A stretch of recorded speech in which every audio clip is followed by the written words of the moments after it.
ये 2023 का पेपर है। इसमें एक सवाल पूछा गया था, दर्ज झैल में नाइट्रोजन दौर के मुतालिक गलत बयान की शनाख्त कीजिए।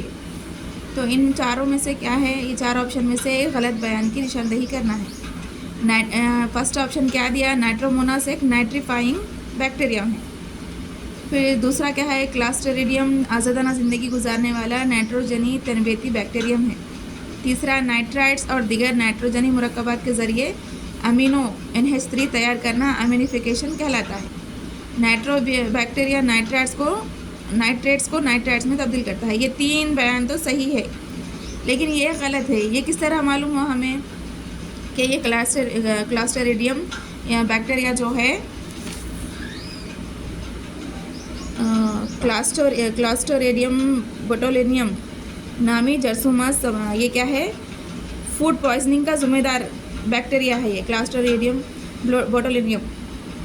तो ये बयान जो है ये गलत है बोल के हमें इस तरह मालूम हुआ। ये यहाँ पे क्या दिया, क्लास्ट्रिडियम आज़ादाना ज़िंदगी गुजारने वाला नाइट्रोजनी तनबेती बैक्टीरिया है बोल के, जबकि ये बयान गलत है।